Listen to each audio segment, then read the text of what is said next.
Indian roads पर जब भी आप गाड़ी लेकर निकलते हो, ड्राइव करते हो और सही सलामत वापस शाम को रात में अपने घर पहुंच जाते हो तो समझो आप बहुत बड़े लकी हो जो आपके साथ कोई दुर्घटना या घटना नहीं हुई। हालांकि अनफॉर्चुनेटली हर बार ये पॉसिबल नहीं हो पाता है या सभी इतने ज्यादा लकी नहीं होते हैं। आए दिन वीडियोस में आप अलग अलग तरह की चीज़ें देखते आ रहे होंगे जो इंडियन रोड्स पर होती हैं। कई सारी चीज़ें ऐसी होती हैं जिनके बारे में हम सोच तक नहीं सकते, एक्सपेक्ट भी नहीं कर सकते, वो सब हो जाता है। और ये सारी चीज़ें कहीं ना कहीं बिल्कुल रेगुलर हैं। और ऐसे ही दो और न्यूज़ सामने आए हैं जो रिसेंट में ही इंडिया के अंदर हुए हैं और ये दोनों ही न्यूज़ बड़े ही दुखद और बहुत ही ज़्यादा चौंकाने वाले हैं, जिसे देखकर आपको समझ में आएगा कि आपके साथ रोड्स पर कभी भी कुछ भी हो सकता है। सबसे पहले ये वाला न्यूज़ देखो जो रिसेंटली उत्तर प्रदेश के वाराणसी से सामने आया था। As per the report, Varanasi के गम्हापुर में रात करीब 10:30 से 11 बजे के आसपास एक बिजनेसमैन अपने फैक्ट्री से वापस घर की तरफ लौट रहे होते हैं। ये जिस एरिया से जा रहे होते हैं वो रूरल एरिया होता है। हालांकि एग्जैक्ट कौन सी जगह है, कैसी जगह है, वो कहीं भी सामने नहीं है, लेकिन रूरल एरियाज में आपने देखा होगा ज्यादातर सिंगल रोड्स होते हैं और आसपास काफी लोग होते हैं। अब होता क्या है, सड़क के किनारे ही एक लेडी कुछ काम कर रही होती है। बेसिकली शायद वो अपने घर का कुछ बर्तन वगैरह धुल रही थी। अब वो सड़क से कितने ज्यादा पास में थी वो भी एक्जैक्टली नहीं पता क्योंकि इसका कोई लाइव फुटेज नहीं है। खैर, किसी वजह से गाड़ी इस लेडी को हिट करती है और अनकंट्रोल होकर किसी और चीज में लड़ जाती है। अब इस एक्सीडेंट का एग्जैक्ट रीजन क्या था उसे तो हम दावे के साथ नहीं बोल सकते क्योंकि जैसा कि मैंने बताया इसका कोई लाइव वीडियो नहीं है। लेकिन इसके बाद जो हुआ वो बहुत ही ज्यादा चौंकाने वाला था। एल्ट्रॉस के ड्राइवर यानी कि बिजनेसमैन अपने गाड़ी से बाहर उतरते हैं, वो लेडी को चेक करते हैं कि वो सेफ है या नहीं। लेकिन तब तक आसपास के घरों से काफी ज्यादा भीड़ उनके तरफ आ जाती है। मतलब जो लोकल लोग होते हैं वो उनको घेर लेते हैं और बिना कुछ सोचे समझे इतना ज्यादा मारते पीटते हैं कि अनफॉर्चुनेटली उनकी डेथ हो जाती है। जबकि लेडी के पैर में कुछ चोटें आई थी जिसके बाद उन्हें हॉस्पिटल में एडमिट करवा दिया गया था। अब भाई ऐसे एक्सीडेंट्स के मेनली दो रीज़न देखे गए हैं। एक में आपने देखा होगा ड्राइवर बहुत ज़्यादा लापरवाही से गाड़ी को चलाते हैं, हाई स्पीड में गाड़ी को चलाते हैं और कई बार रात के समय वो ड्रंक भी होते हैं, जिस वजह से वो चीज़ों को समझ नहीं पाते और इस तरह के एक्सीडेंट्स हो जाते हैं। लेकिन जैसा कि आप चैनल के रेगुलर व्यूअर हो तो आपको बहुत अच्छे से पता होगा गलती हमेशा एक तरफ की नहीं होती है या कहीं ऐसे एक्सीडेंट्स में कहीं ना कहीं कई बार सामने वालों की ही लापरवाही होती है। अब लेडी सड़क से कितना पास में बैठी थी वो भी नहीं पता। कई बार आपने देखा होगा रूरल एरियाज में लोग सड़क पर ही किनारे बैठे होते हैं जो ड्राइवर्स को दिखते नहीं है पहले से। सामने से गाड़ियां आ रही होती हैं, हाई बीम पर होती हैं, जिनकी लाइटें सीधा सीधा ड्राइवर के आंखों पे पड़ती हैं, तो आसपास की चीजें बिल्कुल भी उनको नहीं दिखती हैं, ब्लैकआउट हो जाती है। तो ऐसे सिचुएशन में चीजों को जज कर पाना, ऑब्जर्व कर पाना बहुत ही ज्यादा मुश्किल होता है। अब यहाँ पर दोनों में से क्या चीज थी वो तो मुझे नहीं पता, लेकिन जो भी एक्सीडेंट के बाद हुआ वो बिल्कुल भी नहीं होना चाहिए था। जो भी भीड़ ने किया वो उन्हें नहीं करना चाहिए था। लोगों को कम से कम समझने की कोशिश करनी चाहिए कि एक्सीडेंट हुआ कैसे, इसका रीजन क्या था। बिना कुछ सोचे समझे ऐसे किसी को मारना, पीटना और उनकी जान लेना ये बिल्कुल भी ठीक नहीं है। लेकिन भाई अनफॉर्चुनेटली आपने देखा होगा रूरल एरियाज में 99% लोग कुछ भी सुनना नहीं चाहते हैं। सबसे पहली चीज तो उनको यही नहीं समझ में आती है कि गलती हमारी है। मतलब लाइव कई बार वीडियो सामने आया है, डैश कैम फुटेज आपने देखा होगा। सब कुछ होने के बाद भी लोग एक्सेप्ट नहीं करना चाहते हैं कि गलती उनकी है क्योंकि उनको चीजों के बारे में पता ही नहीं होता है कि ऐसे ऐसे चीजें होती हैं, इस तरह के रूल्स और रेगुलेशंस काम करते हैं। और ऐसा सिचुएशन में आप अगर अकेले पड़ जाते हो, आपकी गाड़ी में डैश कैम भी नहीं लगा हुआ है, तो फिर सिचुएशन बहुत ही ज्यादा वर्स्ट हो जाता है।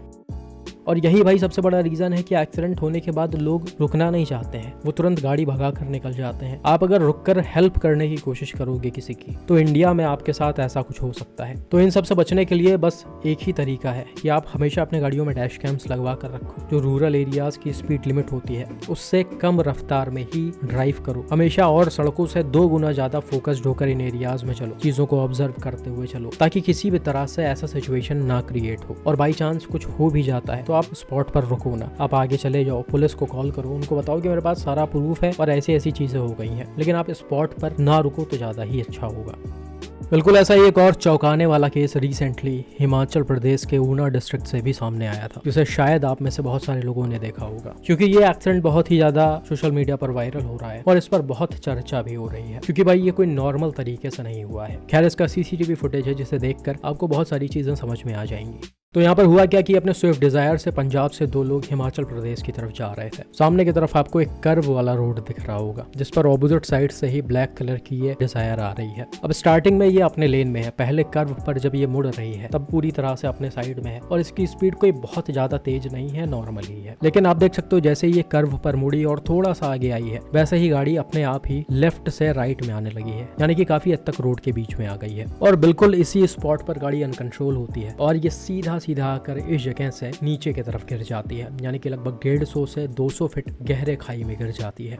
यहाँ पर आप देख सकते हो गाड़ी एकदम से उछली है और हवा में उड़ गई है और ये सीधा यहाँ से नीचे गिरी है, काफी बुरी तरह से डैमेज हुई है। इनफैक्ट गाड़ी में तुरंत आग भी लग गया था और अंदर जो 2 पैसेंजर्स बैठे हुए थे, अनफॉर्चुनेटली उन दोनों की ऑन द स्पॉट डेथ हो गई। और भाई बहुत नॉर्मल सी बात है कि इतने ऊपर से कोई भी गाड़ी गिरेगी तो उसका सेफ रहना लगभग नामुमकिन है, चाहे कोई भी गाड़ी क्यों ना हो। वही गाड़ी में किसी वजह से अगर आग लग जाते तो वैसे भी बचने के चांसेस ना के बराबर होते हैं, जो कि यहाँ पर भी हुआ है। लेकिन अब स्टार्टिंग में जब ये वीडियो आया था तो ये बताया जा रहा था कि ओवर स्पीडिंग की वजह से इस तरह का सिचुएशन क्रिएट हुआ है, कर्व पर गाड़ी को कंट्रोल नहीं कर पाया और ये सीधा सीधा खाई में गिर गया। लेकिन जैसा कि मैंने बताया भाई, गाड़ी की स्पीड कोई बहुत ज्यादा एक्सेसिव नहीं थी, इसे थोड़ा सा तेज चलाया जा रहा था, लेकिन इतना भी तेज नहीं था कि ड्राइवर इस रोड पर कंट्रोल ना कर पाए।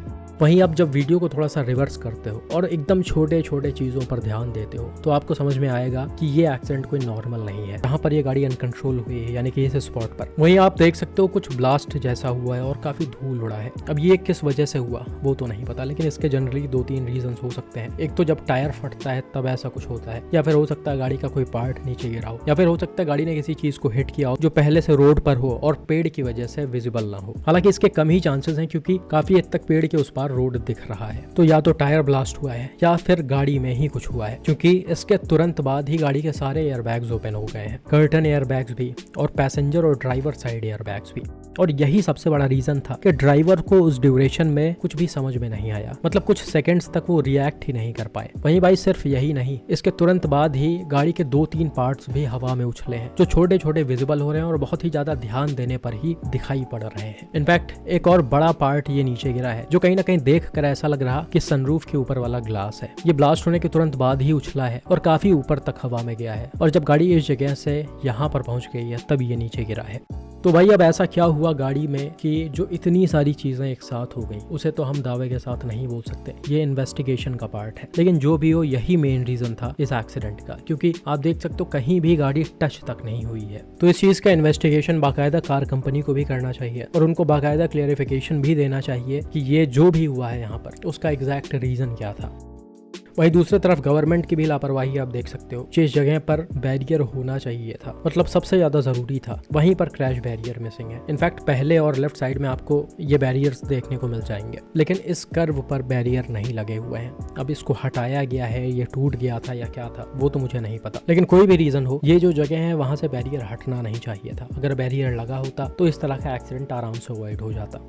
बाकी भाई डिज़ायर के ड्राइवर का एक वीडियो भी काफ़ी ज़्यादा वायरल हो रहा है, जो शायद एक्सीडेंट के जस्ट पहले का ही है। किसी गाने पर ये रिएक्ट कर रहे हैं गाड़ी चलाते हुए और आप देख सकते हो ये बहुत ही ज़्यादा इमोशनल हो गए हैं। खैर अब यहाँ पर बहुत ज़्यादा कुछ नहीं बोला जा सकता है, सारी चीज़ें इन्वेस्टिगेशन के बाद ही सामने आ पाएंगी। बाकी आपको क्या लगता है कि इस एक्सीडेंट का क्या रीज़न रहा होगा? ये जो ब्लास्ट हुआ है वो क्या था? सारे एयरबैग्स क्यों ओपन हुए? ये पार्ट्स जो हवा में उछल रहे हैं वो कौन से हैं? और क्या कार ब्रांड को इस चीज़ का प्रॉपर इन्वेस्टिगेशन करके क्लैरिफिकेशन देना चाहिए या नहीं? कॉमेंट करके ज़रूर बताएं।